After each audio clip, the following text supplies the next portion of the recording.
මුලින්ම යමක් ආරම්භ කිරීමට ඉස්සෙල්ලා නැවත නැවතත් ඉතිහාසය මතක් කර දීම මම හිතනවා අපේ වගකීම බවට පත් වෙනවා. විශේෂම සංචාරක ශාස්ත්‍රය කියන්නේ අද ගොඩාක් අයිතිකාරයෝ ලබාගෙන තියෙන අයිතිකාරයෝ ගොඩක් කතා කරන හැමෝම සංචාරක ශාස්ත්‍රය ගැන කතා කරන තැන. නමුත් මේ අභියෝගය බාරගද්දී දන්නවා වසරකට අධික කාලයකට ඉස්සෙල්ලා අරගලයක කොටස්කාරයෙක් කැරේට හිටපු කෙනෙක් කැරේට මගේ වගකීමක් කැරේට මම දැක්කා රට වැටෙනකොට රට ගොඩ ගන්න පුළුවන් ශාස්ත්‍රයක අභියෝගය මාත් බාරගත යුතුයි කියන ඒ කොටස මට්ටමින් ගිහිල්ලා තමයි ජනාධිපතිවරයා ඊට වඩා ලොකු බාර දුර අභියෝගයක් බාර ගන්නකොට අභියෝග බාර නොගන්නා කෙනෙක් ළඟ ඉන්නකොට අභියෝගයක් බාර ගන්න කෙනෙක් වෙනුවෙන් ගිහිල්ලා ඒ අසමානව වෙනසක් කරන්න පුළුවන් අභියෝගයක් බාරගත්තේ. අද වෙනකොට ආඩම්බර වෙනවා ලංකාව සංචාරක ශාස්ත්‍රයේ තමත්ම කෙටි කාලෙකින් ලබා ඇති ප්‍රගතිය. මම දැක්ක සමහරලාට ඊටාත්ම මේ ශාස්ත්‍රයේ අපිට මුලින්ම තිබුණේ අර අපි ඉංග්‍රීසියෙන් කියන ෆයර් ෆයිටින් කියලා. කියන්නේ අපිට තිබුණේ මුලින්ම ලංකාවට මුළු ලෝකෙම තහංචි දාලා ලංකාවට එන හැම ගුවන් යානයක්ම නවත්තලා ඉන්න අන්තිම සංචාරකයා හිර වෙලා හිටපු තැනට තෙල් ටිකක් ඇරලා වාහනයක් හොයලා දීලා යාව එයාපෝට් එකට අරගෙන එක තමයි අපේ තිබු පළවෙනි ජොබ් එක.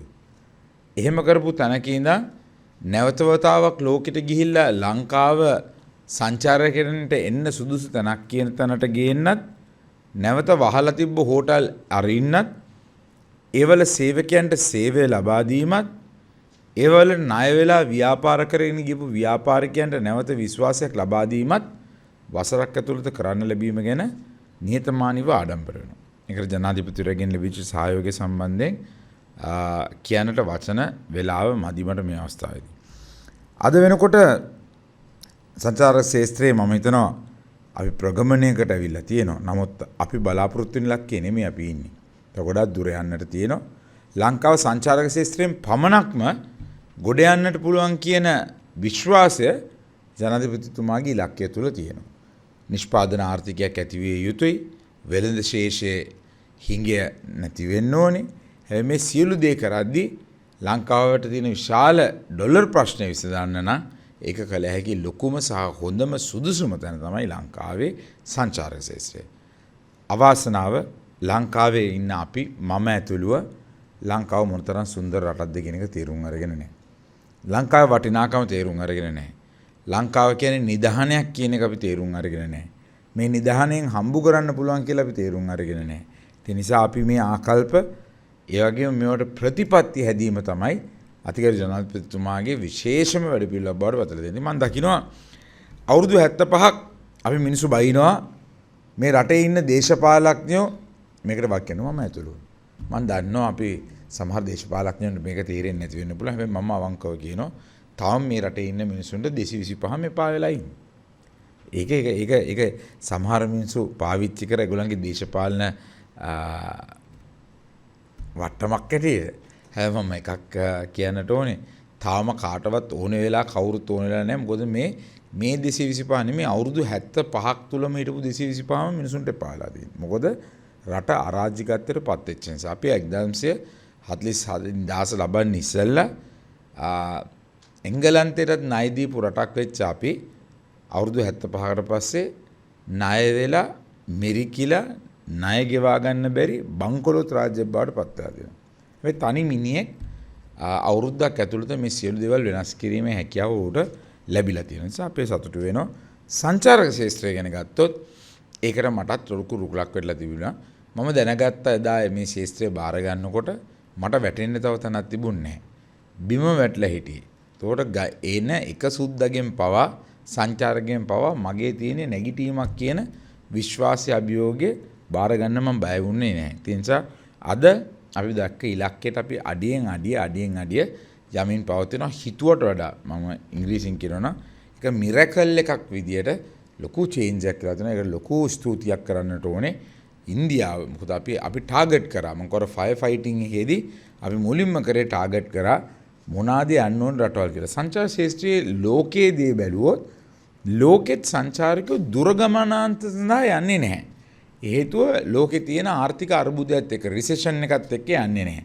කියන්නේ ඇමරිකාවේ වගේ සුද්දෝ, කැනඩාව වගේ සුද්දෝ, ඕස්ට්‍රේලියාවට වගේ දුර රටවල් වලට යන්නේ නැහැ. එයා ෆෙයා එකම. ෆ්ලයිට් එක ටිකට් එකම එන ගාන වැඩි, තෙල් වැඩි, ජෙට් ෆුවල් වැඩි. එනිසා ඒගොල්ලන් යන්නේ රීජනල් ට්‍රැවල්. ඇමරිකාවේ කෙනෙක් තව ප්‍රාන්තයකට යන්නේ. කැනඩාවේ කෙනෙක් ඇමරිකාවට යන්නේ. ඒකේ ළඟ තමයි ට්‍රැවල් කරන්න පටන් ගත්තේ. දැන් ඒක හොඳට උදාහරණයකට ගත්තොත් අපිත් හරියට ඒක ටාගට් කරලා බලලා අපි ඉන්දියාවට ගියා. ඉතාලම මහන්සි වෙලා ඉන්දියාවට යනකොට මිනිස්සු hina වුණා. ඉන්දියන් කාර්යෝ ගාවට දෙයන්නේ. හැබැයි ඉන්දියාව කියන්නේ අද මිලියන 200කට වැඩිය අධික ප්‍රදේශයක් ඉන්නවා. ඉතාලම මධ්‍ය මුසස් මධ්‍ය පන්තිය. කියන්නේ මධ්‍ය පන්තියටත් එහාට ගිය මැද මධ්‍ය පන්තියකට ආපු හොඳ සල්ලි හම්බ කරන IT ශාස්ත්‍රයේ ඉන්න සල්ලි වියදම් ගන්න පුළුවන් ක්‍රෙඩිට් කාඩ් තියෙන පිට රටවල් වලට ට්‍රැවල් කරන මධ්‍ය පන්තිකයක් ඉන්නවා. ඒකෙනුත් ගිය අවුරුදු විතර මිලියන 48ක් පිට රටවල් වලට සංචාරය කරනවා. ඕකෙන් 10%ක් ලංකාවට ආවොත්, ඒ කියන්නේ 10%ක් ලංකාවට ආවොත් මිලියන 4යි. ලංකාවේ 20යි 30 ටාගට් එක තමයි අපි මිලියන 4ක් තියාගෙන ඉන්නේ. අපිට මිලියන 4ක් ගේන්න ලංකාවේ හෝටල් කාමරත් නැහැ. තාම ලංකාවේ හෝටල් කාමර තියෙන්නේ 40000යි. 40000යි ෆෝමල් සෙක්ටර් එකේ. ඉන්ෆෝමල් සෙක්ටර් එකේ හෝම් ස්ටේස් අරම කියන ගෙස්ට් හවුසස් ඒ විදිහට බලපුවම තව 40000 තියෙනවා. 80000යි. ඉතින් මේ ඉන්දියා පාකිස්තාන් සීරීස් එකටම මම හිතනවා ලංකාවේ ලොකු අභියෝගයකට මුහුණ දෙන්න ලෑස්ති වෙන්න වෙනවා. අපි දැන් අද දැන් මේකට පස්සේ සාකච්ඡාවක් තියෙනවා. කොහොමද අපි ඒකට මුහුණ දෙන්නේ කියලා දැනටම අති විශාල ටිකට් ප්‍රමාණයක් ඉන්දියාවත් පාකිස්තානත් නේපාලයත් වැනි රටවල් ටිකට් පර්චේස් කරලා තියෙනවා. ඒතර කොළඹ තියෙන්නේ හෝටල් කාමර 3000යි. නිසා අපි ඇත්තටම අර්බුදයකට මුහුණ දෙනවා. අපි ඒ නිසා තමයි කියන්නේ අද මේ මාධ්‍ය හැමෝත් ඔබතුමාලා මාධ්‍ය මිතුරන්ගෙන් ඉල්ලනවා. අපි කියනවා සංචාරක මණ්ඩලයේ රෙජිස්ටර් වෙන්න ඇපාර්ට්මන්ට් තියෙන කට්ටිය, එහෙම නැත්නම් නිවෙස් තියෙන කට්ටිය, Airbnb කියන සංකල්පේ ලෝකේ අපි දන්නවා හරි ප්‍රචලිතයි. ඒක ලංකාවෙත් අපිට අනිවාර්යෙන් ආරම්භ කරන්න වෙනවා. නුවර තියෙනවා සමහර ලස්සන නිවෙස්. ඒගොල්ලන් කොළඹ ඉන්නේ. ඒගොල්ලන් හොඳට මේන්ටේන් කරලා වහලා තියෙනවා. එවැනි නිවෙස් දෙන්න පුළුවන්. හොඳම උදාහරණය මම හැම වෙලාවම කියන එකක්.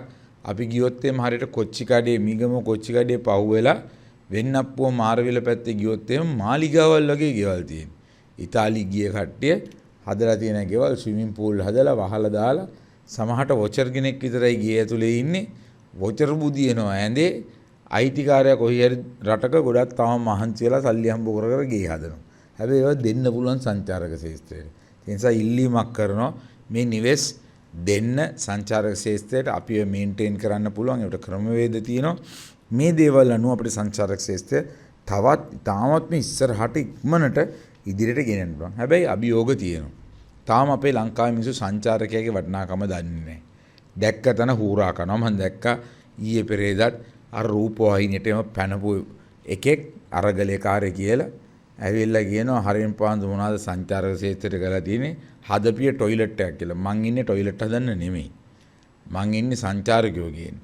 ඉතින් ඒකගේ තියෙන මොලේ තරම තමයි එදා ඒ අපි දැක්කේ අරගලේ වෙලාවේ ගිල්ල පිස්සෙක් වගේ පැනලා අන්තිමට ප්ලේන් එකෙන් ඇදන් යනකොට හූ කිය අඬලා එහෙම හැසිරෙන එකෙක් දැන් ආයෙත් චණ්ඩි වෙලා මේ රටේ අර ඒ මෝඩ හැසිරිච්ච මිනිස්සු තවම මිනිස්සු කුපිත කරන මෝඩ තීරණ වලට එනවා. හැබැයි අමාරුවෙන් අභියෝගයක් අරගෙන රට ගොඩ දාන්න උත්සාහ කරපු ඒ අභියෝගයේදී අපේ දේශපාලනය අමතක කරලා පක්ෂ අමතක කරලා රට කොහොම හරි කෙලින් කරනවා කියන ගත්ත උත්සාහය කරපු වෙලාවේ තවමත් ඒ වගේ ගොන් හැවණලි මේ රට තුල ඉන්නවා කියන එක අමතක කරන්නේ නැහැ කියන එක මේ අවස්ථාවේදී පැහැදිලිවම මතක් කරන්න. හැබැයි මම හිතනවා මේ රටේ ජනතාවගෙන් වැඳලා අද්දකින් වැඳලා ඉල්ලනවා බුද්ධිමත් වෙන්න.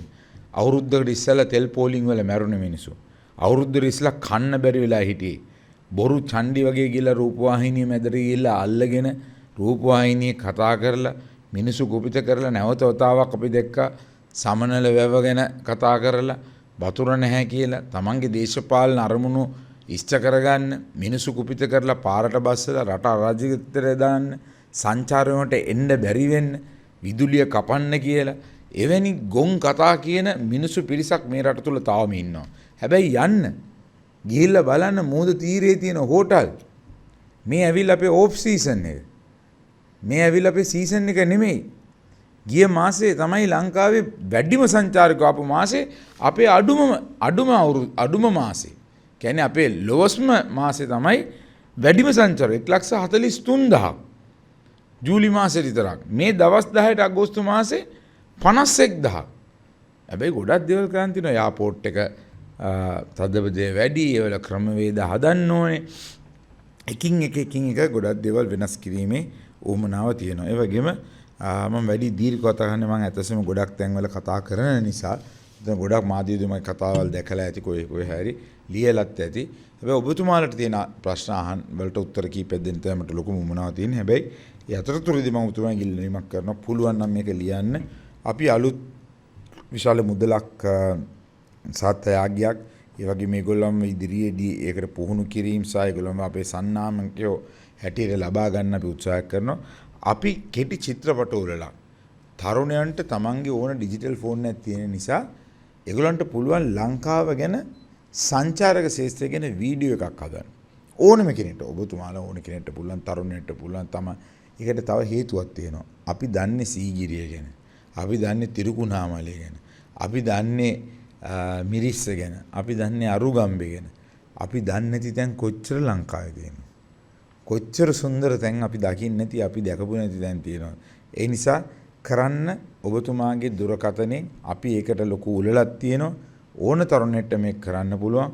උන්ට ඒකට වෙනම ශාස්ත්‍රයකින් අපි දාලා ඒකට වෙනම ලංකාවේ ඉහළම ශාස්ත්‍රයේ කීප දෙනෙක් වුණ මේක කළා හොඳම 10 තෝරනවා.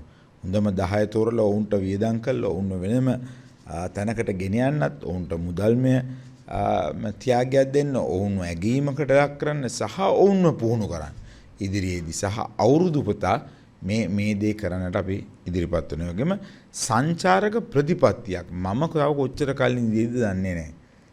ආණ්ඩුව කොච්චර කල් තියෙයිද දන්නේ නැහැ. හැබැයි සංචාරක ශාස්ත්‍රයට ප්‍රතිපත්තියක් තියෙනවා.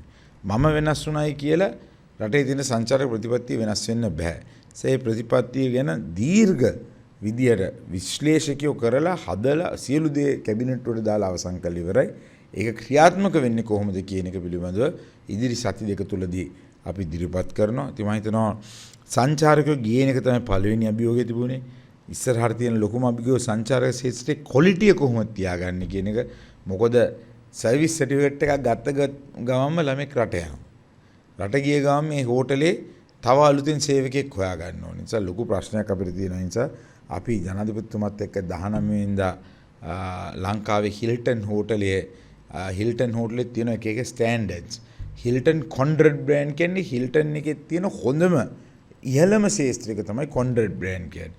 හිල්ටන් කොන්ඩ්‍රඩ් බ්‍රෑන්ඩ් එකේ හෝටලයක් යාලේ විවෘත කරන ජනාධිපතිතුමාගේ ප්‍රධානත්වයෙන් විවෘත කරනකොට අපි ලොන්ච් කරනවා අපේ පළවෙනි ලංකාවේ කැම්පේන් එක. අපි ලංකාවේ අලුත් කැම්පේන් එකක් පටන් ගන්නවා. ලංකාව ලෝකෙට ගෙනියන කැම්පේන් එක. ඒක ඩිජිටල් කැම්පේන් එකක් සහ PR කැම්පේන් එකක් කියලා යන්නේ. ඒකේ ආරම්භක කැම්පේන් එක ලොන්ච් කැම්පේන් එක අපි 19 වෙනිදා යාලේදී හවස 4ට කරනවා. යාල සාමාන්‍යයෙන් ඇවරේජ් කාමරයක මිල $700යි. හයි එන්ඩ් ටූරිස්ට් ගෙන්න පුළුවන් තැනක ඉඳන් තමයි අපි ඒක ලොන්ච් කරන්නේ. ඒ වගේ අපි අලුත් ප්‍රොඩක්ට්ස් ලංකාවේ සාමාන්‍යයෙන් ඇවරේජ් දවසට සුද්දෙක් වියදම් කරන්නේ $180යි 200යි. එහෙම සුද්දෝ ගෙනල්ලා ලංකාවෙනි පුංචි රටක් හැබැයි ගොඩක් දේවල් සපයන්න පුළුවන් රටක් ගොඩේ යෑම හරි අමාරුයි. මං කිව්වා වගේ මුලින් අපි ෆයර් ෆයිටිං කරේ ගිනි නිවීමක් කරේ. දැන් පොඩ ගින්න නිව්වට පස්සේ අපි වවා ගන්න ඕනේ. අපේ ප්‍රොඩක්ට් එක හොඳ කරගන්න ඕනේ. අපි කියන්නේ මිනිමම් රේට් එකක් දාලා සංචාරකයන් ප්‍රමාණය අඩු කරන්න අපිට කිසිම මොනවත් තියනවා කියලා. නමුත් ඒක තාමත්ම හොඳින් විශ්ලේෂණය කරලා කරුණු කාරණා සලකා බලලා තාමත්ම සාධාරණ මිලකට සියලු දෙනාට සාධාරණ වෙන්න. මොකද ලංකාවේ සමහර කම්පැනි වලට හෝටල් කාමර ප්‍රමාණය වැඩි. ඒගොල්ලන්ට තියෙනවා 100ට ලංකාවේ හෝටල් කාමර 100ක් තියෙනවා නම් ඒගොල්ලන්ට තියෙනවා ඒ කාමර 100න් 40ක් විතර. ඒතකොට ඒගොල්ලන්ට පුළුවන් අඩු ගාණට විකුණන්න. ඒතර අර අනිත් 60ට බෑ. ඒගොල්ලන්ත් එක්ක කම්පීට් කරන නිසා තමයි මිනිමම් රේට් කියන එකක් දාන්නේ. මේ මිනිමම් රේට් එකක් දැම්මේ ලෝකේ ගොඩක් රටවල් තියෙනවා. එහෙම නැතුව මේ කම්පීට් කරන්න. මොකද අපිට බැංකොක් වෙන්නවත් අපිට මාලදිවයිනේ වෙන්නවත් අපිට වියට්නාමයේවත් වෙන්න බෑ. බැංකොක් වල තියෙන හෝටල් කාමර ප්‍රමාණය ලංකාවේ තියෙන හෝටල් කාමර ප්‍රමාණය වෙනස්. ඒකේ ඉන්න සේවක ප්‍රමාණය ලංකාවේ ඉන්න සේවක ප්‍රමාණය වෙනස්. ඒ නිසා ලොකු කම්පැනි වලට පුළුවන් මේකට අභියෝග කරන්න. නමුත් අපි අපේ ස්ථාවරයේ අපි ඉන්නවා. අපි මිනිමම් රේට් එක දැම්මේ ලොකු ප්‍රමාණයක් නෙමෙයි. තරු 5 හෝටලෙට දැම්මේ ඩොලර් 100යි. ඩොලර් 100කටවත් තරු 5 හෝටලයක් විකුණන්නේ නැත්තම් දෙයියනේ. ඩොලර් 60කට තරු 5 හෝටලයක් විකුණලා කොහොමද උදේටත් කන්න දීලා අර ඉන්න සේවකයාට පඩි ගෙවන්නේ? ඒ නිසා සංචාරක වෙනවා නම් අපි ඒක අඩියෙන් අඩිය ඒ ක්‍රමවේදයට අපි යා යුතුයි. ඒකට ජනාධිපතිවරයාගේ අවසරය තියෙනවා.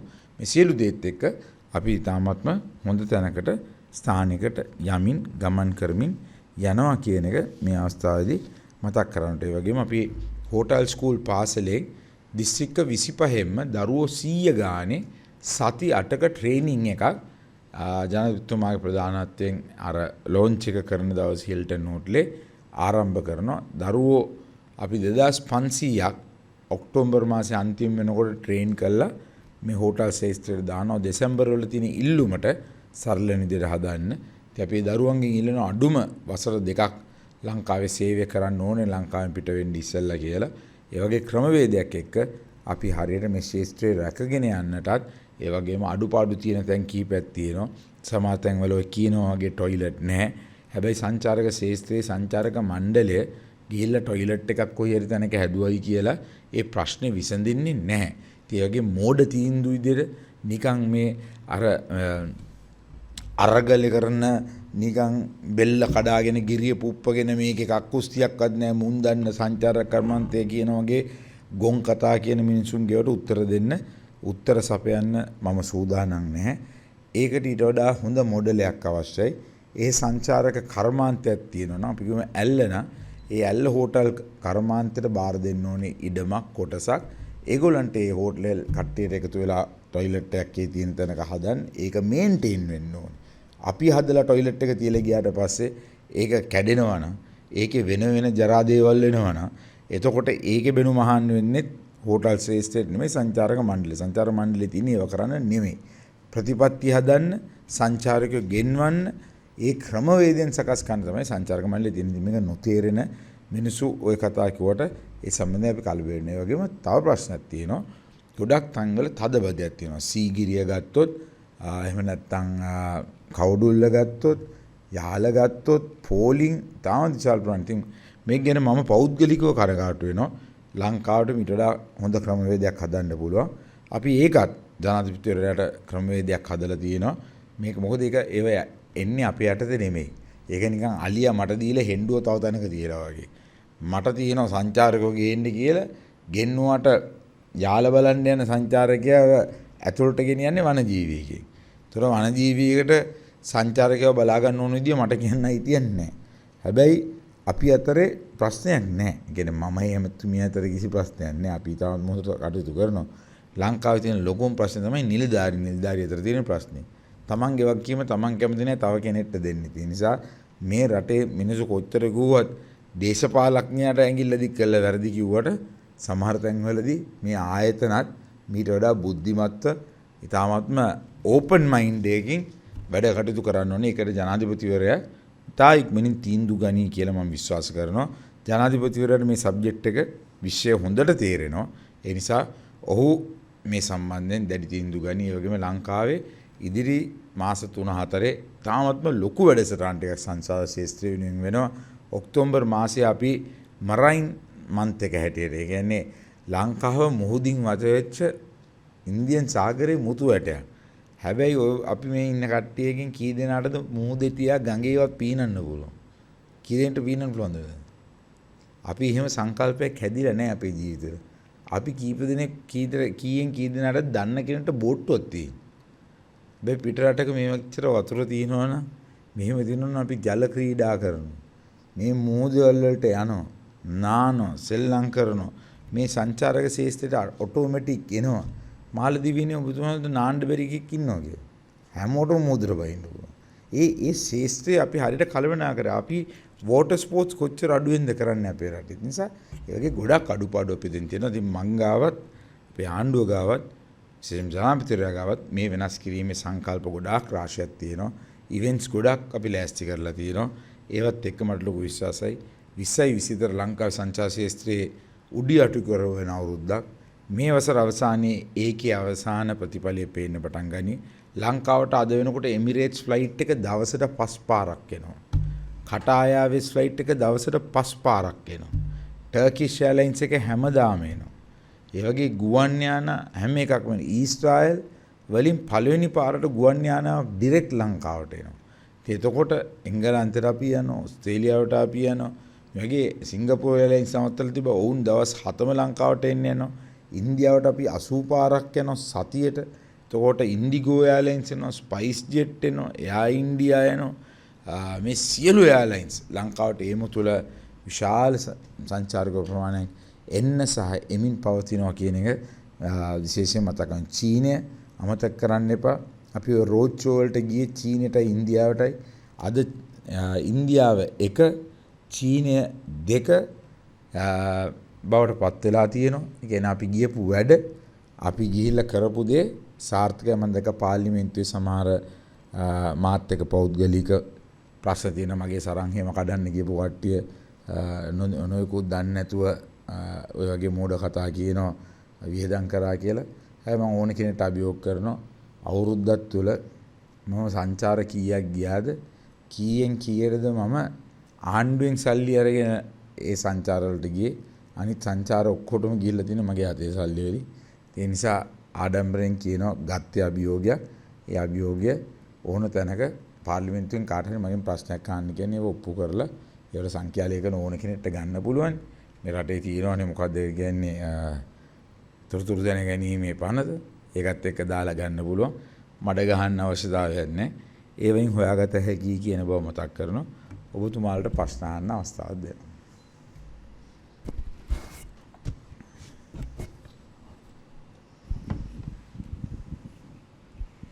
ඇමතිතුමා මේ අපි පහුගිය දවස්වල මාධ්‍ය භාවිතයේදී ගොඩක් දකිනවා සංචාරකයින් මංකොල්ල කෑම දූෂණය කිරීම වගේ සිද්ධි නිරන්තරයෙන් වාර්තා වෙනවා.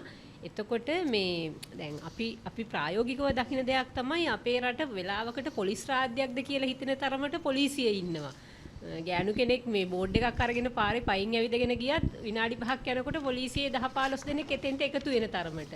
දැන් මෙහෙම තියෙද්දි ඇයි මේ සංචාරක කර්මාන්තය අපි මේ තරම් බලාපොරොත්තු සහගතව ගොඩනංවද්දී මේ තරම් සිද්ධි වෙද්දී මේක සම්බන්ධයෙන් කඩිනම් වැඩසටහනක් ක්‍රියාත්මක නොවෙන්නේ මොකද? අපි ඇත්තට මේ මොහොත වෙනකොට විශේෂයෙන්ම ගාල්ල මාතර තවත් මැදනේ ස්ථාන 3කට විතර තිරනලස් අමාත්‍යවරයාත් පොලිස්පතිතුමත් සියලුම පොලිසිය STF එක නිලධාරි ගෙනියලා ස්ථාන කිහිපයක් අපි පොඩි ක්‍රැක් ඩවුන් එකක් කරා. ක්‍රමවේද හෙව්වා. ඇත්තටම තියෙන ප්‍රායෝගික ප්‍රශ්නේ තමයි සංචාරක පොලිසියක් කියලා ඉන්නේ. මේ සංචාරක පොලිසියේ ඉන්න ප්‍රමාණය ඔබතුමිය හැවුවොත් එimhe hinaය. ඉතින් මේ සංචාරකයන් ඉන්න ප්‍රදේශයේ සංචාරක පොලිසිය සමහරට ඉන්නේ මහපාරේ ගහක් අස්සේ. ඒ මිනිසුන්ට ඉන්න තැනක් නැහැ. බයිසිකලයකට තෙල් ටිකක් නැහැ. සංචාරකයෙක්ට ප්‍රශ්නයක් වුණොත් සංචාරක පොලිසියේ එක්කෙනා එතන තියෙන රෙස්ටොරන්ට් එක කාට හරි කියලා තමයි අහවල් තැනට ගෙනියන්න ඕනේ ප්‍රශ්නේ තියෙන තැනට. ඉතින් ඒ වගේ මෙතන ප්‍රායෝගික ප්‍රශ්න කිහිපයක් තියෙන මේ ජනාධිපතිතුමත් එක්ක කතා කරා. ඒක 3 ගුණයකින් වැඩි කරන්න සහ සංචාරක පොලිසියට ඉංග්‍රීසි කතා කරන්න පුළුවන් වුණා කට්ටිය ඕන. භාෂාව කතා කරන්නත් පුළුවන්. සුද්දෙක් කියලා කතා කරපුවම සංචාරක පොලිසිය නම් එතුමාට ඒ භාෂාව වසුරවන්න බැරිනොත් එතන ගැටලුවක් තියෙනවා. ඒ නිසා ඒව දැන් ආරම්භ කරලා තියෙනවා. ඒ ට්‍රේනින් කරන්න, ඒව පටන් ගන්න, ඔවුන්ව වැඩි කරන්න, ඒ හැම තැනටම අපි AC කරපු කන්ටේනර් බොක්සස් වගේ හැම මුහුදේ හැම ස්ථාන වලටම දාන්න මට ලොකු උමනාවක් තියෙනවා. මේ අවුරුද්ද අවසානයේ වෙන්න ඉස්සෙල්ලා ලංකාවේ හැම මුහුදකම ලයිෆ් සේවර්ස්ලා නාවික හමුදාවෙන් වෙන් කළා අපිත් එකට ඒගොල්ලන්ට ලවන්ස් එකක් දීලා තාමත් විශාල ප්‍රමාණයක් දැන් පිටරටවල වල මුහුදේ මිනිස්සු මුහුදට යන්නේ මුහුදේ ආරක්ෂාව තියෙන නිසා විශේෂයෙන්ම අපි ගත්තොත් එහෙම මීගමු වෙරළේ අවුරුද්දට 100ක් මැරෙනවා ගිලිලා. ඉතින් ඇත්තටම මේ මීගමු වෙරළට ගල් තීරයක් දැම්මා නම් රීෆ් එකක් විදිහට හේදුවා නම් තාත් ඕන වෙලාවක ඕනම මොහොතක අර වාරකම් කාලයක් කියලා ඕනේ මුහුදට බහින්න පුළුවන්.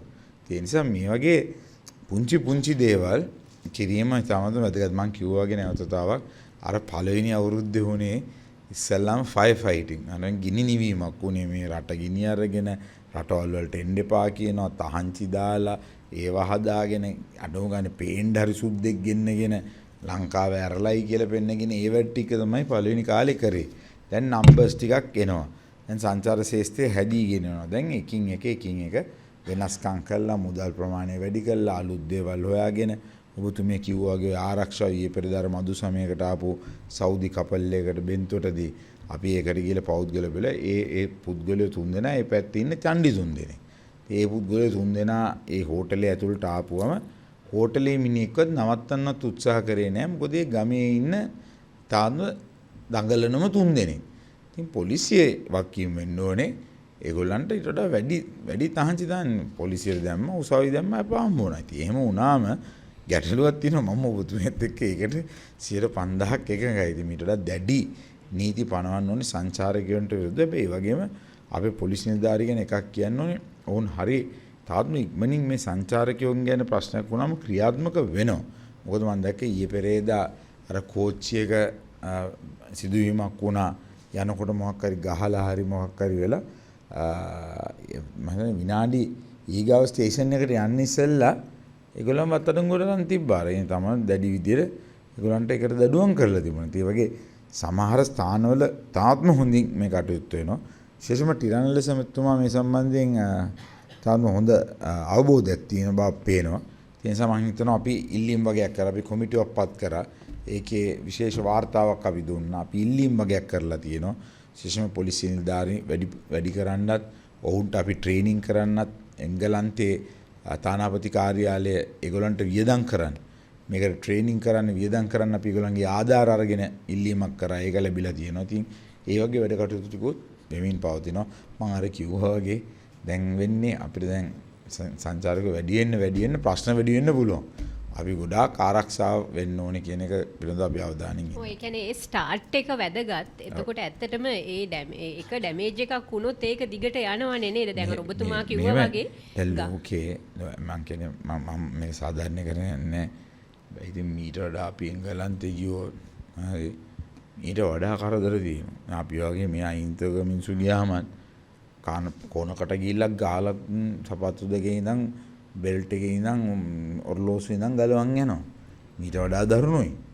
මේ අපි මේ කතාවේ ලංකාව කියලා එංගලන්තයේ ලෝකේ සංචාරකයන්ට හිරිහැරවීම හැම තැනම තියෙනවා. ඒ ඉතින් අපේ රටේ මම කියන්නේ ලෝකේ වෙනවා කියලා අපි මේක සාධාරණ අපේ රටේ එක විය යුතු නැහැ. මොන මිනිහෙක් කෙනෙකුට හිතනෝනේ ඇයි ලංකාවේ මිනිස්සු වෙන්නේ සුද්ධ ආදරේ?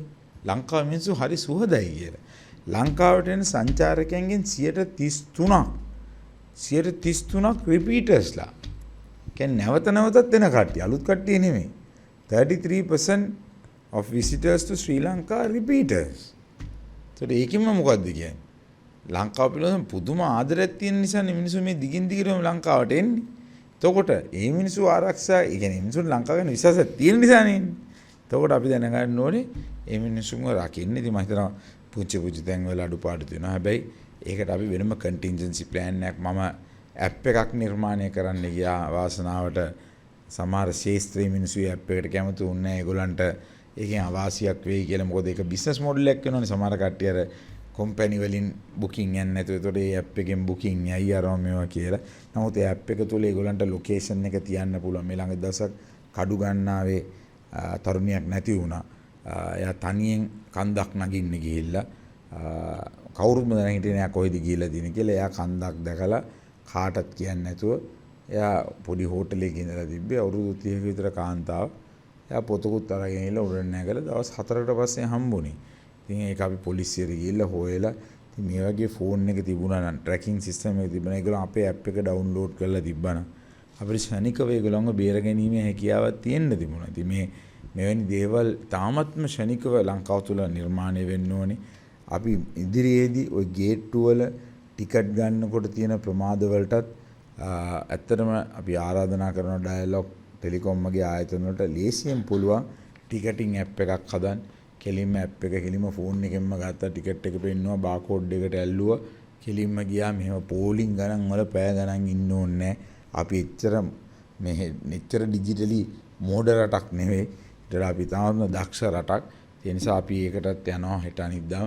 මේ සීසන් එක වෙන්න ඉස්සෙල්ලා වෙනස්කම් සියලු දේ අපි කරන්න ලෑස්ති වෙනවා. ඒකේ අපි 24 hours hotline එකක් හදනවා. සංචාරකෙට හිරිහැරයක් වුණොත් ඕනම වෙලාවක ඒකයි මම කියන්නේ එයාපෝට් එකට ආපු ගමන් එයා ඇප් එක ඩවුන්ලෝඩ් කරගත්තොත් විසිට් ශ්‍රී ලංකා කියන ඇප් එක ඩවුන්ලෝඩ් කරොත් එයාට භාෂා ඕන එකකින් ඒකට යන්න පුළුවන්. ලංකාවේ ඕනම ප්‍රශ්නයක් තිබුණොත් එයාට ඒ වෙලාවම අපිට අමතන්න පුළුවන්. එයාට ඕනම ප්‍රශ්නයක් තිබුණොත් ඒක ගැන අහන්න පුළුවන්.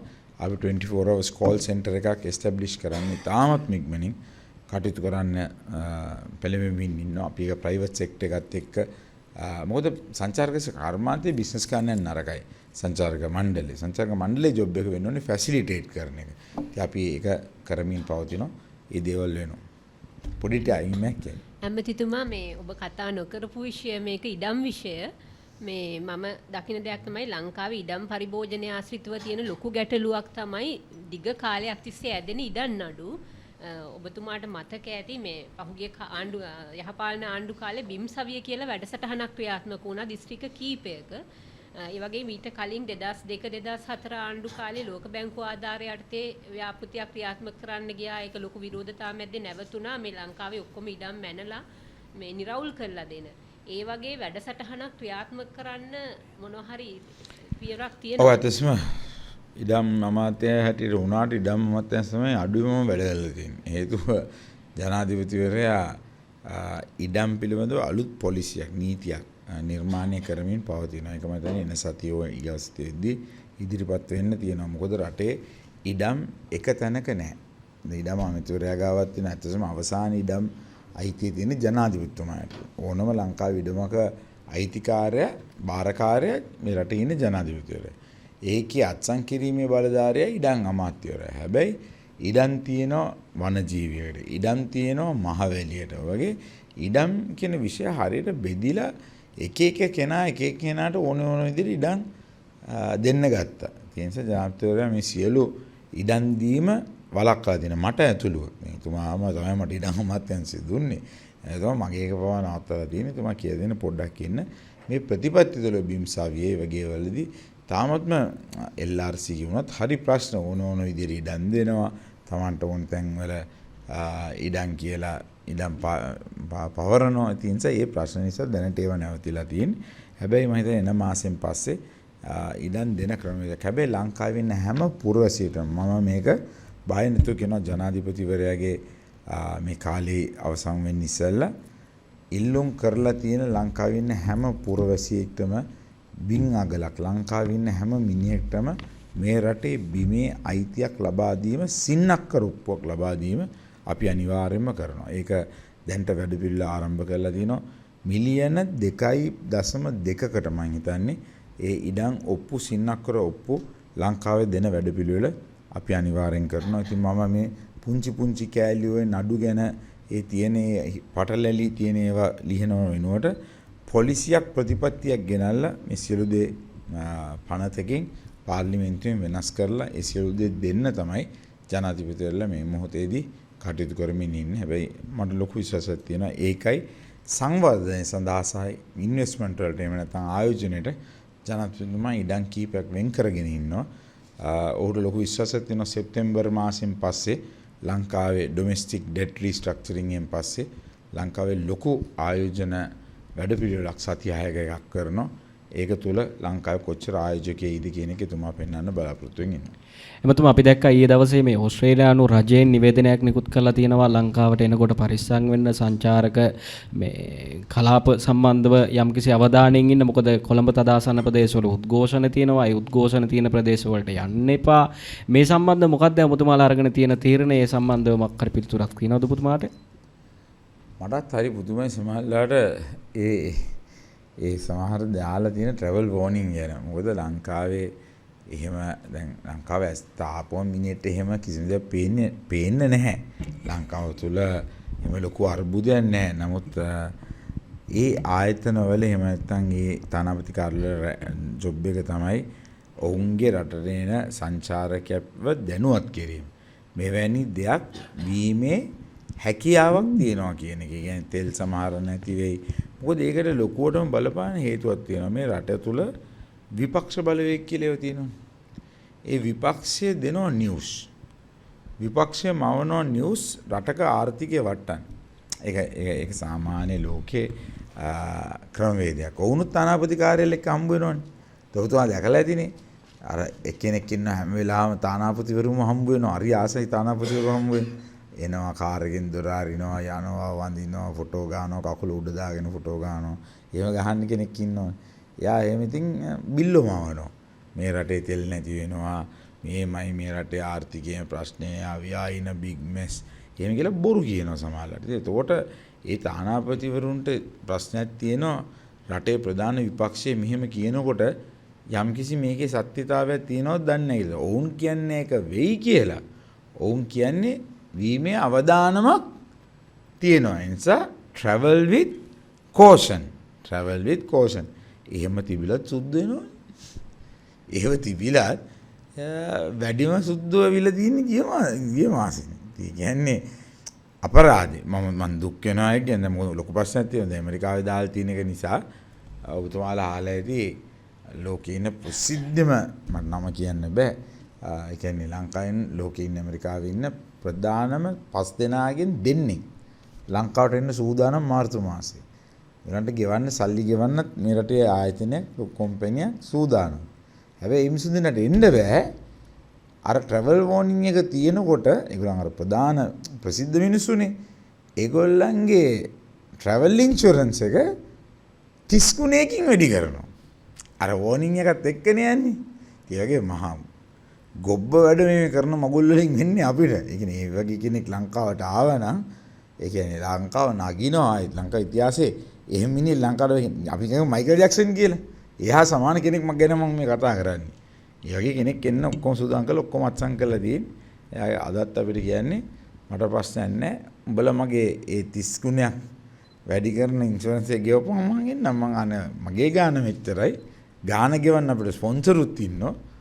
අපිට අර වැඩේ කරගන්න බෑ මේ ප්‍රශ්නේ මම ඇත්තටම ඇමරිකානු තානාපතිතුමිය මුණ ගැහෙන්න බලාපොරොත්තු ඉන්නවා මේ සතියේ. මොකද්ද මේකට කරන්නේ කියන එක මොකද තාමත් අවාසනාවන්ත දෙයක්. මොකද ලංකාවෙන් රටකට ඒ වගේ කෙනෙක් ආවනම් ලංකාවේ ඉමේජ් එක 100,000 ගුණයකින් නගිනවා. දකුණු ඉන්දියාව වගේ මැලේසියාව සිංගප්පූරු වැනි රටවල් ඔක්කොම මිනිස්සු ලංකාවට ඒ මිනිස්සු විතරක් බලන්න විතරයි. ඉතින් මේ වගේ දේවල් ඉතින් හරි අවාසනාවන්තයි. හැබැයි ඉතින් අපි අභියෝග ජය ගන්න රටක්. මට මා ලොකු විශ්වාසයක් තියෙනවා මේ අභියෝගයත් ජය ගන්න ටික කාලයක් යනකොට ඒවා හරියයි. ඔච්චර ප්‍රශ්න තියෙද්දි අරගල තියෙනකොට ගුටි කනකොට ගින්දර ගන්නකොට ගිනි තියෙනකොට ඕස්ට්‍රේලියා ටීම් එක ලංකාවට ආවේ. ඕස්ට්‍රේලියා ටීම් එකල මැච් එක ගෙව්වේ. එක ඕස්ට්‍රේලියානුවෙක්ට කරදරයක් වුණා. ඕස්ට්‍රේලියානු ක්‍රිකට් ටීම් එකේ ලංකාව මිනිස්සු කොහොමද සලකපු විදිය? එහෙම කරපු එකේ ඔහොම එකක් දාපු එක ගැන දුකයි මට. ඉතින් මට එතනින් හරි කියන්න වචන නැහැ. ඉතින් මට ඒ තානාපති කාර්යාලවල හැසිරීම් සහ ඔවුන්ගේ ඒක ලියන ක්‍රමවේදය මම දන්නේ නැහැ. මට එකක් හිතෙනවා අපේ ඉන්න භූත විපක්ෂයේ භූත ක්‍රියාකාරීකම් නිසා වෙන දේවල්ද කියලා. දැන් ඒ නිවේදනයේම තියෙනවා උද්ඝෝෂණ විතරක් නෙමෙයි තස්ත්‍ර ප්‍රහාරයක් එල්ල වෙන්න පුළුවන් සංචාරකයන් වැඩිම ඉන්න කලාපයක තමයි මේක සිද්ධ වෙන්න පුළුවන් කියලා. බරපතල කාරණාවක්. කවුද මේ බිල්ලෝ මවන්නේ? තස්ත්‍ර ප්‍රහාරයක් තියෙනවා කියලා කියනවා SIS එක කියන්නේ. හරි. ස්ටේට් ඉන්ටෙලිජන්ස් සර්විස් එක කියන්නේ. එහෙමත් නැත්නම් රෝ එක ඉන්දියාවෙන් කියන්නේ. එවනම් ඉන්දියාවේ සංචාරකයෝ ලංකාවේ නම්බර් 1 සංචාරකයෝ වෙන්නේ නැහැ. ඉන්දියාවේ එහෙම තහනන්තියක් දාලා නැහැ. එහෙම නැත්නම් ලෝකෙ වෙන ඉන්ටෙලිජන්ස් සර්විස් එකක් කියන්නේ. ඒතර එහෙම කිසිම ඉන්ටෙලිජන්ස් සර්විස් එක තමයි අර අපේ පචමල්ලිලා ටික. හරි. ඒ මල්ලිලා ටිකට ඕනේ මේ රටේ ආණ්ඩුව වටන්න, මේ රටේ උද්ඝෝෂණ කරන්න, වතුර නැහැ කියලා මිනිසුන්ව කුපිත කරලා පාරට බස්සලා කන්න නැහැ කියලා තන්නේ කර දේශපාලනය කරන්න. ඒ ඔවුන්ගේ උමනාවේ කොටසක්. ඉතින් ඔවුනුත් කියනවා මෙහෙම තස්ත පහරයක් එන්න තියෙනවා මෙහෙමයි කියලා. එතකොට එහෙම එකක් කියලා තියෙනකොට තානාපති කාර්යාලයේ ඒගොල්ලන්ගේ රිපෝට් එකක ලිව්වේ නැත්තම් ඒ තානාපතිවරයාට ගෙදර යන්නේ. ඒ නිසා මම තනිකර මේකේ බ්ලේම් එක දාන්නේ බංකොලොත් විපක්ෂයේ ඉන්න අර ජීවිතේට ජනාධිපතිවරණයක් දිනන්න බැරි අර අපේක්ෂකයෝ දෙන්නෙක් ඉන්න දෙන්නද. ගරු ඇමතුමා ඔබතුමා මීට පෙර කලිනුත් ඔබතුමාගේ පැහැදිලි කිරීමෙත් මේ කාරණා ගැන යම් පොඩි කතාවක් කිව්වා. හැබැයි ඊයේ දවසේදී අපි මාධ්‍යයේදී දැක්කා එන සංචාරකයන්ට ලංකාවේ ඉන්න පිරිස් සලකන විදිහ සම්බන්ධයෙන්. ඒ කියන්නේ ඒගොල්ලෝ අංක ගණිතමය විදිහට ඒක පෙන්නලා තිබ්බයි. ලෝල් රොටිය රුපියල් 300යි, තැඹිලි ගෙඩිය රුපියල් 500යි, කිලෝමීටර් 5ක් ත්‍රිවිල් එක යන රුපියල් 1500යි. මේ වගේ කාරණාවන් නියාමනය කරන්න ඔබතුමාගේ අමාත්‍යාංශයේ මොන හරි වැඩපිළිවෙලක් තියෙනවද? මොකද මේ කාරණාවත් එක්ක ඇත්තටම ලංකාව ගැන යන ඉමේජ් එක ලොකු දරුණු විදිහට බලපාන්නේ නැද්ද මේක? තැඹිලි ගෙඩියක් රුපියල් 5යි නේ. 500. ඩොලරයක් කීයද? තෝර තැඹිලි ගෙඩියක් ඩොලර් 1.50යි. හරි. අපිට 500 තැඹිලි ගෙඩිය වැඩි. හැබැයි තැඹිලි ඇමරිකාවේ නෑ. ගහෙන් කඩලා ගන්න. මම නම් කියන්නේ 500 වික්කට පාඩු නෑ. ඩොලර් 1.50යි. මේක තමයි අපිට කෙල වෙලා තියෙන තැන. මොකද අපේ ගයිඩ් ගිහිල්ලා ඕක කියනවා. අපි කරන්න ඕනේ මං කියන්නේ සුද්ධ හූරා කන්න කියන එක නෙමෙයි. ඒ කියන්නේ නියාමනයක් තියෙන්න ඕනේ. කියන්නේ සමහරවල්ට ත්‍රිවිල්ලේ අපි මෙහෙම කියනවා. අපි ගිහලා ඔබතුමාලා රටවල ගිහිල්ලා තියෙන එක ටුවර් වල යනවානේ. බැංකොක් කරේ මේ යන්නේ. ටැක්සි එක නගින්න. ඌ වටවන්දනාවේ ගෙනියන්නේ නැද්ද? හරි. මේවා ලෝකේ තියෙන දේවල්. හරිද? මං කියන්නේ නියාමනේ විය යුතුමයි. ක්‍රමවේද ඕනේ, මීටර් ටැක්සි ඕනේ. ඒකනේ පික්මීලා අරම මේවට ඌබර්ලත් එක්ක එහෙම ඔය කට්ටිය වලි. ඉතින් ලෝකේ ඌබර් පික්මී ආපුවම ඒක ඩිජිටලි ක්‍රමයේ ගියාම හරියට කිලෝමීටර් ගානට කීයද යන්නේ කියන ක්‍රමයේ තියෙනවා. ඉතින් සුද්දා දැනගන්න ඕනේ ඌබර් එකේ යනවද ත්‍රිවිල් එකේ යනවද කියලා. හරි. ත්‍රිවිල් මිනිහා දන්නගන්න ඕනේ දිගින් දිගටම ওই වැඩේ කරොත් එහෙම ඌබර් එකේ මිනිස්සු වෙයි ත්‍රිවිල් එක නැති වෙයි කියන්නේ. මාකට් ෆෝසස් අපි හැමදේම චේන්ජ් කරන්න යන නරකයි. හරි කන්ද නගින්න යනකොට සමහර තැන්වල ඩොලර් 12000යි කියන රුපියල් 12000යි අර මේ කියලා කියනවා. දැන් සමහර 12000යි කියන්නේ කීයද අප්පා ඇත්තටම? ඩොලර් 25යි 30යිනේ. දැන් පිටරටක ඩොලර් 25යි 30යි කියන එක සාමාන්‍ය ගාණක්. සීර්ගිරිය නගින්න 25ක් ඩොලර් 25ක් ගන්න එක මං කියන්නේ අසාධාරණයි කියලා. ඒක බලන්න දෙයක් තියෙනවා. ඒක සුද්දෙට 25ක් ගන්න එක ප්‍රශ්නයක් නෑ. අපේ ළමෙක්ගෙන් ගන්න 100යි. හරි. ඒත් අපේ ගයිඩ් ගිහලා කියනවා බලන්න this government they are stealing from you. See they are taking 100 rupees from us taking 25. ඉතින් යකෝ උන් හම්බු කරන්නේ ඩොලර් වලින්. අපේ එක හම්බු කරන්නේ රුපියල් වලින්.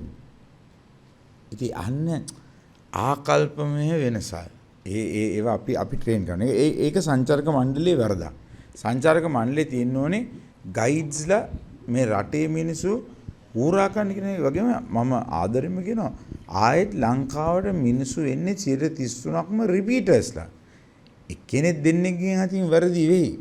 90%ක් මිනිස්සු සුද්දුන්ට ආදරේ. මේ ඊපෙරද ෆෝන් එකක් වැටලා තිබ්බා. කොයි හරි සුද්දෙක්ගේ. මට මේ මෙසේජ් එක වෙලා තිබ්බා.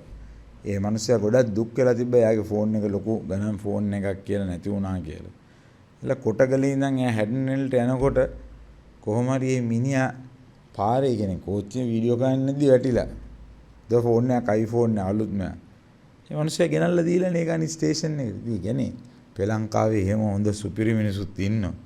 කොවිඩ් කාලේ ඔය එයාපෝට් වහපුවම ඇල්ලේ මිනිස්සු ගෙවල් වල තියාගෙන සුද්ධ මාස ගණන් කන්න දුන්නා.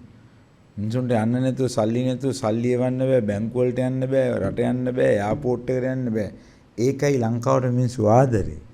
ලංකාවේ තියෙන හොස්පිටැලිටි එක, අපේ තියෙන හිනාව, අපි මිනිසුන්ට ආදරේ ගතිය. ඒක තියෙනවා එක තැනක් දෙකක අඩුපාඩු තියෙනවා. මම ඔබතුමාට පොරොන්දු වෙනවා.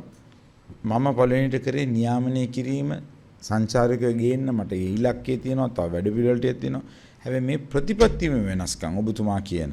අපි එකයි මං කිව්වේ 3 wheel brand කරන්න ඕනේ. යන 3 wheel එක barcode එකක් තියෙන්න ඕනේ. මං කිව්වා අර app එක තිබ්බනම් 3 wheel එක නැග්ග ගමන් එයා app එක download කරනවා.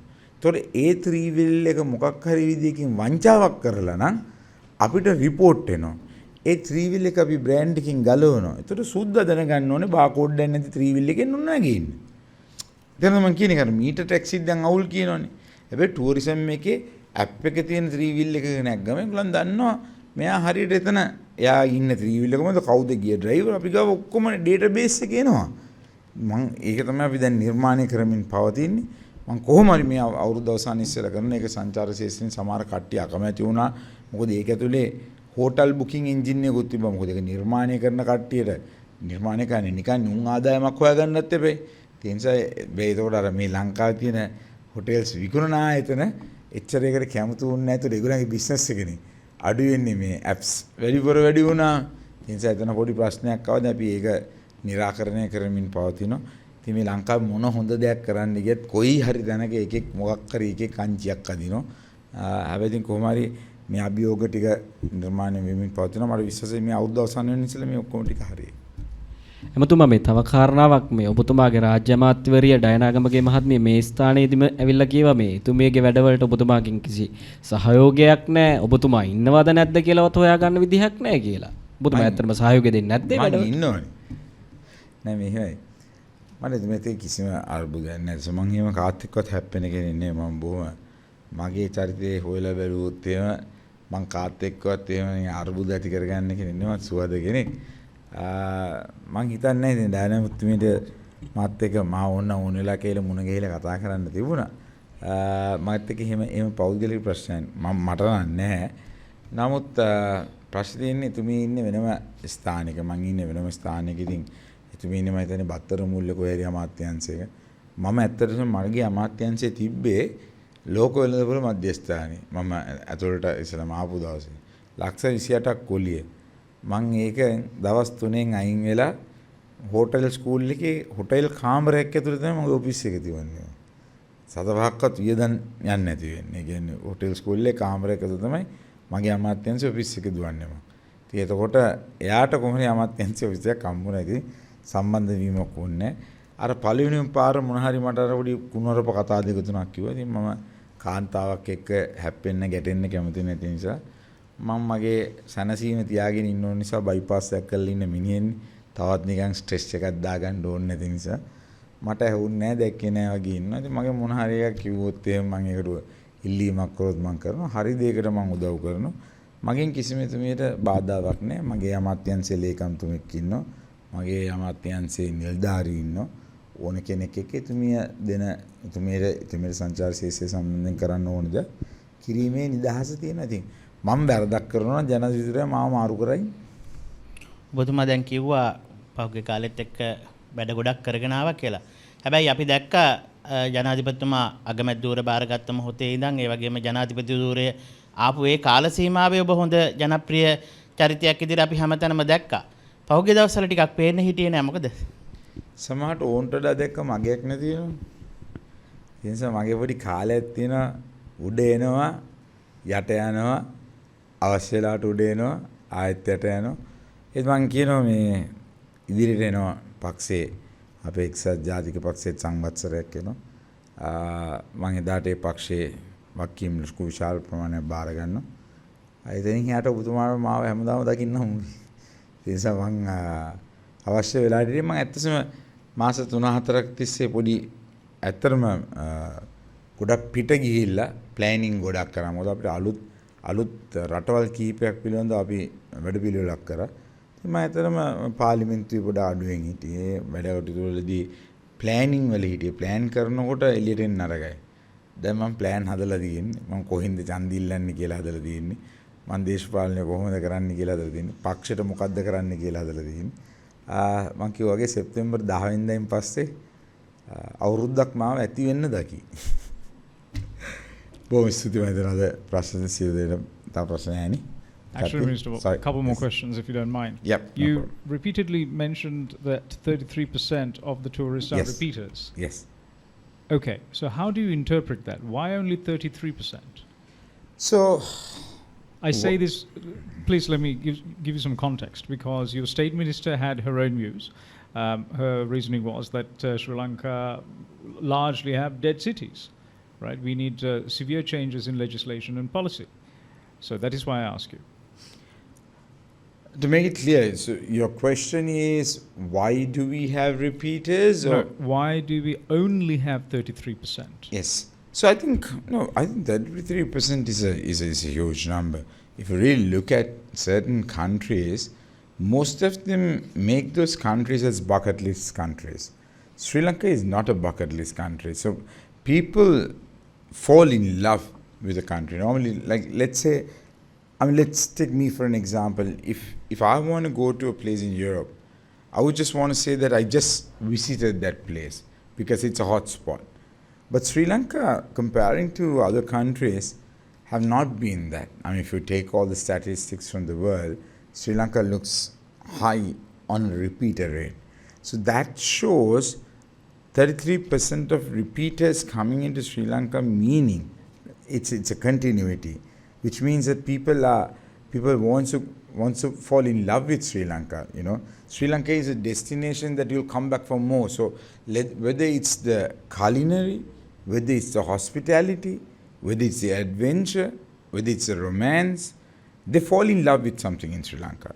So that's our strength. Why I keep repeating is, for 33% to repeat into Sri Lanka, our strength is our hospitality or the love or the reason for them to come back more. So we need to keep improving ourselves. So that's what I've said. It should not just be, I mean, at one point they might get fed up. I mean, they might see the same thing, or they might see. So Sri Lanka needs to revamp. We need to rebrand ourselves. I mean, for a very good example, Chinese don't know where Sri Lanka is. I would say that. We've done some road shows there. Randomly ask people, do you know where Sri Lanka is? They don't know. A random Chinese guy would not know where Sri Lanka is. So we need to have a proper positioning that Sri Lanka is an island. People know Maldives is an island. Me as a child, I still clearly remember, wherever I go to a restaurant or a rest house, when we go with our parents down south, Lanka Tibune is like Ambagediya shape, and then there'll be Jaffna, there'll be places, there'll be surfing areas, there'll be the mountains, the climbing. Me as a kid knew everything. I still clearly remember Ratnapura being a tourist hotspot those days for gem mining. And I remember when we used to go to Ratnapura, අර බටෙන් කෑ ගහලා කියනවා foreign කෙනෙක් ඇවිල්ලා ගොම සුද්දෙක් ඇවිල්ලා ගොම අර යටින් එනවා උඩට ඇවිල්ලා මැණික් ඇවිල්ලා වෙන්නලා. So there was a culture. Now we've lost identity in few things. So we are doing a global campaign. We are branding Sri Lanka. We are getting a tagline for Sri Lanka. Sri Lanka don't have a tagline. There is incredible India, truly Malaysia. There are certain things like that in many of the countries. I don't think Sri Lanka really has something that really hits your heart. So we are trying to build. There's a big company who's doing the creatives for Sri Lanka tourism. We're launching the first check-in campaign on the 19th at the Hilton with the president. This 19th, that's coming week. And then we will have a thematic campaign coming in October, which will be going global, digitally, and PR events. And we have targeted 12 countries specifically. And we are going into 2 new markets, which is Australia and Japan. We're targeting them separately. Australia for more adventure, surfing, romance, because we have a direct flight, 7 days a week to Melbourne, 5 times a week to Sydney. So we're trying to get more tourists coming in there from those countries. We are working with Perth to have a direct flight from Jetstar. So we're working on all of that. And then we're also working with Japan to have a wellness tourism campaign, because we believe they are long stays so that we make more. We're also looking at new concepts like retirement homes, because that makes lots of money. Minister, one more thing, like now, since you mentioned China, now I keep asking this question every opportunity I get. I've never gotten a satisfactory answer, so I sincerely hope you would provide me with one. The question I'll try to do my best. Huh? I'll try to do my best. I sincerely hope so. Now, my question is, Thailand is attracting 1 million a month. 1 million Chinese tourists a month. Sri Lanka, as in its history, only managed to attract some 280,000 per year. And one of the key accusations, and I've spoken to people who've done research on China, continue to research on China, and they've been very critical about how the Sri Lanka Tourism Development Authority has not done enough work to understand the psyche of the Chinese tourist. They highlighted various areas we could target and make certain packages and tailor-made tourism for the Chinese market. Unfortunately, we don't see that has happened. I've never gotten a satisfactory answer, as I've mentioned before. And it's a big market. This year alone, 150 million are expected to travel, and it's expected to grow to 180. I can't agree more with you. This is one of the reasons, even with our global campaign, His Excellency the President or the Honorable President have instructed not to spend too much of money on long haul destinations, but to spend on our budgets more to India and China. One of the reasons is Chinese needs to understand what Sri Lanka has to offer, just like you said. Thailand is a very different destination. Chinese travel for shopping. Brands. We don't have brands in Sri Lanka. It's one of the reasons Port City is opening up a duty free, which are going to come with all brands. They come for a lot of shopping. They come for casinos. They come for leisure. So all of that has to be tailor-made, and the food is very authentic, and Sri Lanka does not provide it yet, except for Shangri-La being here and few other restaurants.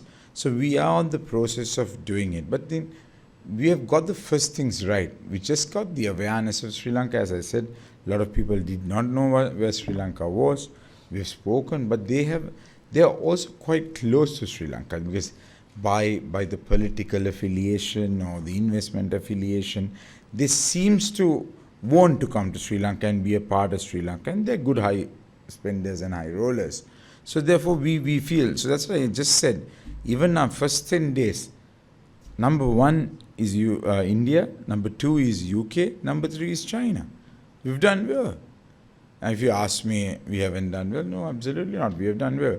Because what we've done is we've got Air China to come here. China Southern is coming here. China Eastern is coming to Sri Lanka. What we did is we first went and made sure all Chinese airlines are flying into Sri Lanka. That didn't happen before. So these are what we have convinced. In order to promote tourism, we need the air seat capacity coming into Sri Lanka. Trust me, Sri Lankan travel agents are very big pioneers.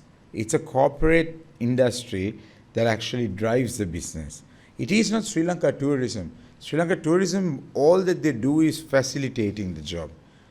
Other than facilitating, the B2B has to be carried by the industry, and Sri Lanka has a fantastic industry when it comes to tourism.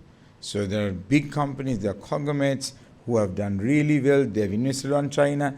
There is one Chinese complete hotel where Jetwings is having JJ Beach or something. It's completely for Chinese. So there are investments that people have done purely for Chinese as well. I've been asked to stop. The time is gone out, but I will take one more question if anybody asks, but I hope I answered your question. That's the best I could have done. I know you would not be happy, but time will tell you the numbers have done well, because I mean, coming through with all 3 airlines coming to Sri Lanka, I think that's a great, brilliant start. And to understand the Chinese market, it would not be easy. It will take a little bit more time. Port City will do that. Port City will make sure that they carry the Chinese people, because it's again, as I said, why they go to Macau, why they go to Hong Kong, why they go to Thailand is for shopping. They are high shoppers. Louis Vuitton sells the most to the Chinese. So we need to have those brands in Sri Lanka. The shopping is one of their main attractions. So these things will eventually happen.